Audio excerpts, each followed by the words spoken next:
What if the largest developer of cartoons in the 50s, 60s, and 70s, the undisputed kings of Saturday morning TV, the production company that held the keys to the imagination of the majority of America's youth for 3 decades, what if they started making Bible cartoons? Well, wonder what if no longer, gentle viewers, because it happened in the 1980s.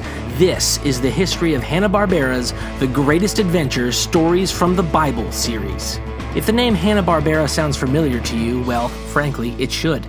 The studio was named after its 2 most famous founders, William Hanna and Joseph Barbera, the duo who created Tom and Jerry for MGM back in 1940. After starting their own studio, the company went on to pioneer and perfect the process of what is called limited animation. Instead of painstakingly redrawing each and every frame, they would break up their art assets into pieces and move and reuse them. This made for lower quality animation, but it also made for lower costing animation, allowing the studio to pump out cartoons quick and cheap.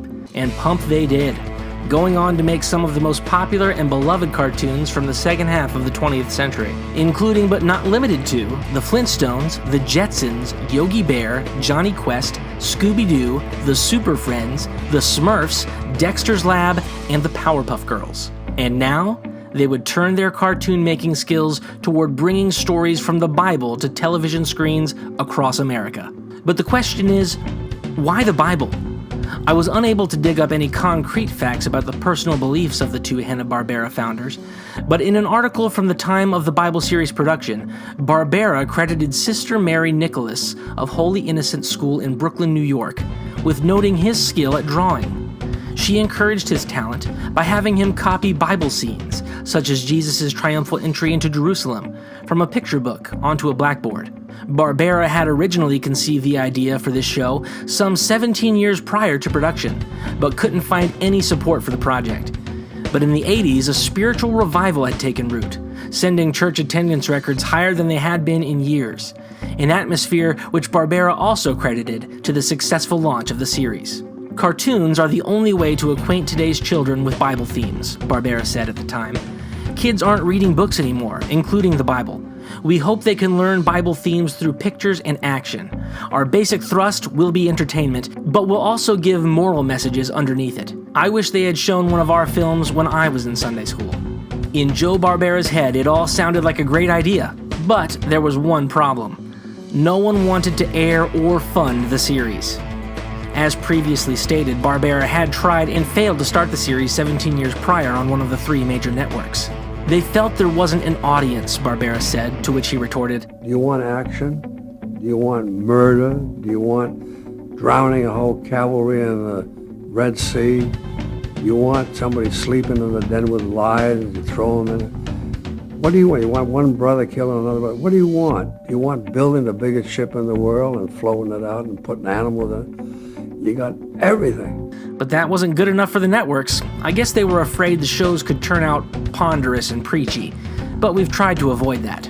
The networks of the 80s were just as hesitant. They resisted Barbera's overtures, nervous that a series wouldn't be accepted. Even so, Barbera didn't resent the resistance. "It's pretty normal," he said. "Most kids resented going to Sunday school. They got bored listening to something they didn't quite understand. You're at the mercy of the teacher's interpretation."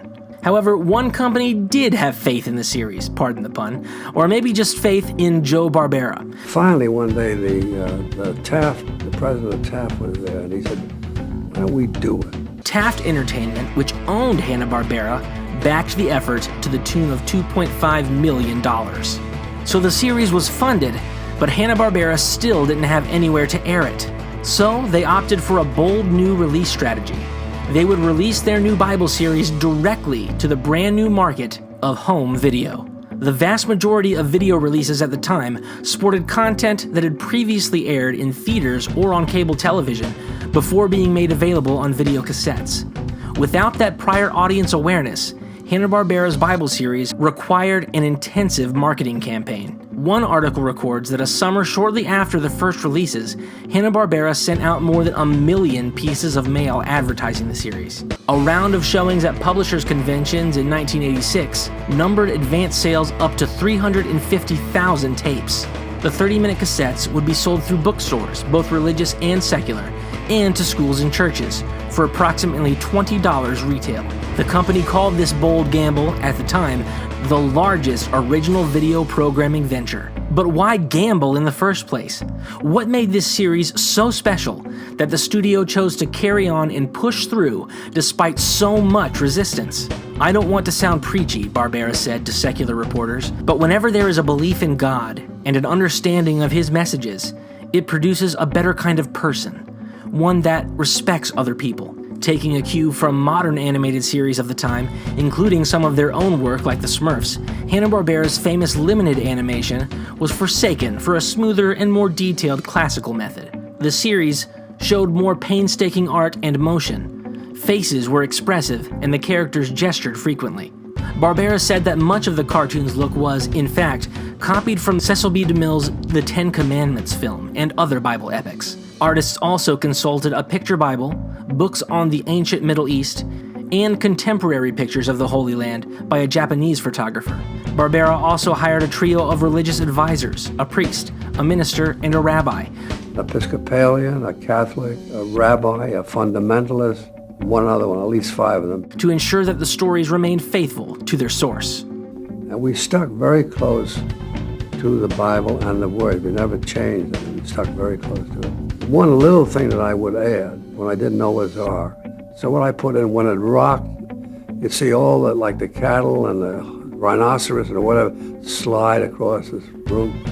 Then it'd rock back again, and they'd slide back like that. Also a leak, and the rhinoceros puts his horn in the leak to plug it up, and somebody puts a tail in, you know. Well, when we screened that for 17,000 Lutherans and their kids, they screamed. So you could see we're still giving them the Bible, but we're giving them a little different slant on it. An added element to the biblical narratives was an original framing device devised by the studio. 3 original characters, 2 American archaeologists and their Arab friend, 2 young archaeologists, Derek and Margot, and their nomad friend Moki, find themselves trapped and sinking in a whirling pool of sand. stumbled upon an ancient portal which sends them through time. All who enter these portals pass through time. The 3 characters would end up spectating and commenting on the biblical events, and at times, even trying to prevent tragic moments of the narrative, but always failing, of course, so as not to alter history. "We want our audience to feel that they're there," Barbera said, hoping that the younger audiences watching would relate to these new characters. In regards to production of particular episodes, Barbera said, "We're in discussions now trying to figure out how to tell the story of Adam and Eve with taste. We want to be true to the Bible, but of course, we don't want to have any frontal nudity."